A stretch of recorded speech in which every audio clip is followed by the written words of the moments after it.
Hello everyone, myself Heli Mehta, working as an assistant professor in computer engineering department at Mahatma Gandhi Institute of Technical Education and Research Center, Navsari. Our subject is database management system. Our unit is 7, that is transaction processing. Today our topic is deadlock. So consider the following two transactions. Here we have a two transactions T1 and T2. Okay. A deadlock is a situation in which two or more transactions are waiting for one another to give up the lock. In previous lecture, I explained the concept of lock. Okay, so see here in the diagram, in transaction T1, A is granted for A. So lock is granted for A. So A is currently locked. Okay, now in transaction T2, B is granted for lock. Okay, so B is a lock here. Now in transaction T2, A is waiting for releasing the lock in transaction T1. Okay, so waiting for A to release the lock. Okay, now in transaction T1, okay, B is waiting for releasing the lock. Here B is locked. So see here, it is clearly in the diagram. A is locked. Now here A is waiting for releasing the lock. Okay, here B is locked. Okay.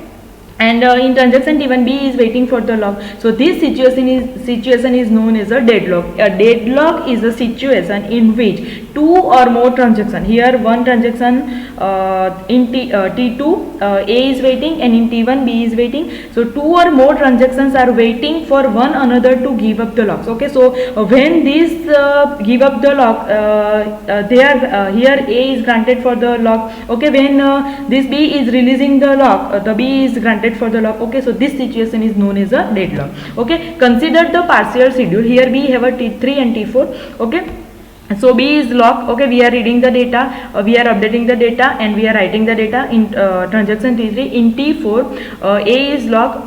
We are reading the data, and it is the lock for B. Okay, now lock for A. Okay, so when this transaction is occur, neither T3 or T4 can make the progress. Okay, executing lock SB cause T4 to wait for T3 to release its lock on B. Okay, so here we are requesting for B. Okay, but here B is locked. Okay, so we have to wait till it is releasing the lock. Okay, while executing lock accept, okay, cause T3 to wait for T4 to release its lock on A. Okay, so here A is locked, and here we are requesting for permission for lock. Okay, so first T4 will release, then T3 will execute. Okay, so this situation is occur. Such a situation is called a deadlock. Okay, where one or more transactions are waiting one another for releasing the lock. Okay, to handle a deadlock, one of T3 or T4 must be rolled back and its locks release. Okay, so here when S release the lock, then this will get. Okay, here B release the lock, then here B will get the lock. Okay, so one transaction release the lock, then another transaction will get the permission. Okay, this situation is known as a deadlock. Okay, now two-phase locking protocol that I have explained in previous lecture does not ensure freedom from deadlock. Okay, so in two-phase locking protocol, deadlock may occur. Okay, in addition to deadlocks, there is a possibility of starvations. Starvations occur if the concurrency control manager is badly designed. Okay, if concurrency control is badly designed, then starvation will occur. For example, a transaction may be waiting for a X lock on some data item, while a sequence of other transaction requests and are granted on S lock on the same items. Okay, the same transaction is repeatedly rolled back due to deadlocks. Okay, this situation is known as a starvation. Concurrency control manager can be designed to prevent the starvation. A simple way to detect deadlock is with the help of wait for graph. One node is created in a wait for graph for each transaction that is currently executing. Okay, so for transaction we are creating node. Okay, whenever a transaction Ti is waiting to lock on a data item X that is currently locked by transaction Tj. Okay, so Ti is waiting for the lock.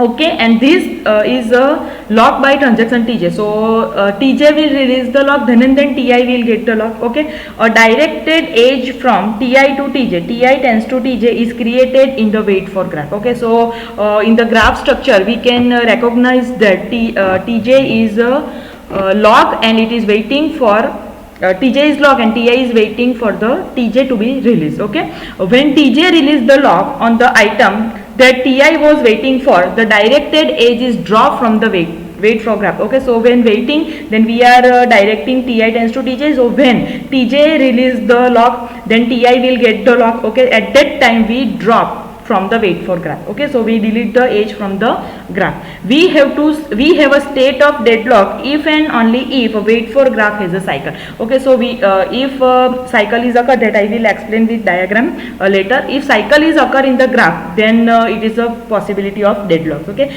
then each transaction involved in the cycle is said to be deadlock. Okay, so if cycle is occur, then it is a possibility of deadlock. Okay. Implementation of locking. A lock manager can be implemented as a separate process to which transactions send lock and unlock request. Okay, so for first lock they send a request for lock and then they send a request for unlock. Okay, a lock manager replies to a lock request by sending a lock grant message. Okay, so first as I have explained in the lock concept, that first of all we have to take the permission. Okay, if our permission is granted, then we get the lock. Okay, so lock manager replies to a lock request by sending a lock grant message or a message asking the transaction to roll back in case of the deadlock. Okay, so if deadlock is occur, then they have to roll back, otherwise locking permission is granted. Okay, and this permission is given by lock manager. The requesting transaction waits until its request is answered. We have to wait for our answer. Okay, if our permission is granted for lock, then we lock our transaction. The lock managers maintain a data structure called lock table to record granted locks and pending requests. Okay, so suppose transaction T1 is requesting for lock.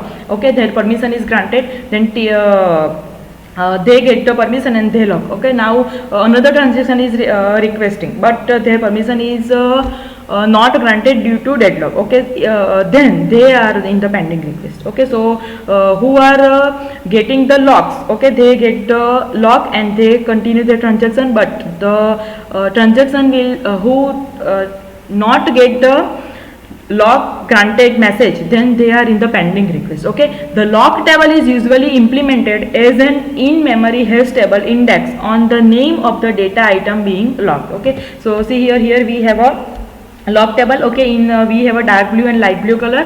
Light blue color indicate dark blue color indicate the granted permission and light blue color indicating the waiting. Okay, so dark blue rectangles indicate the granted locks. Okay, and light blue indicates the waiting requests. Okay, lock table also records the type of lock granted or request. Okay, so which type of lock is granted. Okay, new request is added to the end of the queue. So here queue is maintained, so T1, T8, T2, so T2 is last. Okay, so new request is added to the end of the queue. Okay, suppose now transaction T3 is requesting, then after T2 we have to enter T3. Okay, so new request is added to the end of the queue of request for the data item and granted if it is compatible with all earlier locks. Okay, unlock request result in the request being deleted and later requests are checked to see if they can now be granted. If transactions abort, all waiting or granted requests of the transaction are deleted because of the some issue in the transaction. If our transaction is abort, okay, then all the waiting, all the granted requests of the transaction are deleted from the table. Okay, lock manager may keep a list of lock held by each transaction to implement these efficiently. Okay, so they have to maintain this table for the efficiently work. Okay, deadlock handling. System is deadlocked if there is a set of transactions such that every transaction in the set is waiting for another transaction in the set. If they have to wait for another transaction to releasing the lock, the deadlock will occur. Okay, deadlock prevention protocols ensure that the system will never enter into a deadlock state. Okay, so no transaction have to wait for each other. Some prevention strategies require that each transaction locks all its data item before it begins execution. So before starting the execution, they have to get the permission. Okay, impose partial ordering of all data items and require that a transaction can lock data item only in the order specified by the partial order. Okay, following schemes use transaction timestamp for the sake of deadlock prevention alone. Okay, so wait die scheme, non-preemptive, and wait bound scheme, that is preempt. Okay, so see here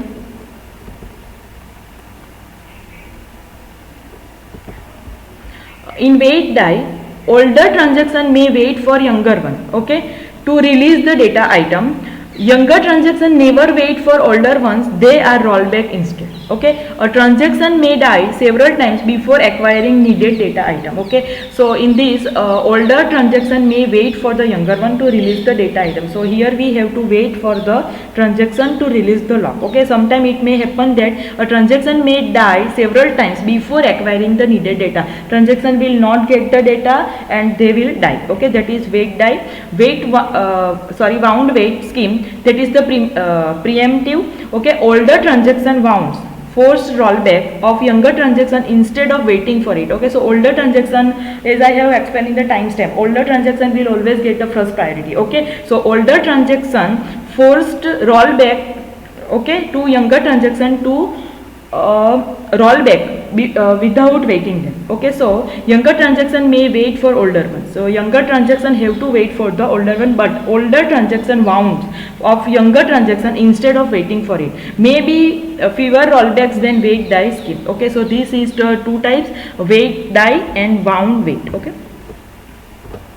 Now both in wait die and in wound wait scheme, a rollback transactions is restarted with its original timestamp. Okay, that original with their original timestamp they have to restart.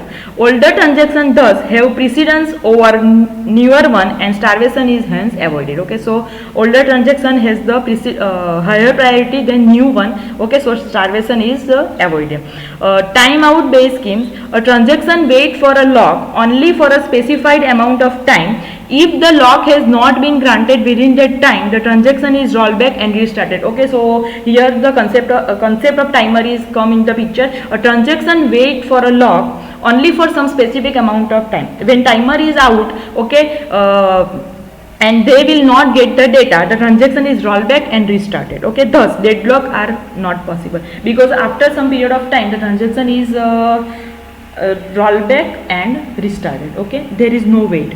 Simple to implement, but starvation is possible. Also difficult to determine good value of the timeout interval. Okay, deadlock can be described as a wait for graph which consider a pair G is equal to VE, where V is a set of vertices and E is a set of edges. Okay, so this is the graph structure in which we have a node, that is vertices T17, T18, T20, T19. They all are the vertices, and this arrow 17 to 18, this arrow is known as the edges. Okay, so graph is always a collection of G is equal to VE, where V is a vertices and E is a set of edges. Okay, each element is an order pair Ti tends to Tj. Okay, so this is T17 tends to T18. Okay, so Ti tends to Tj.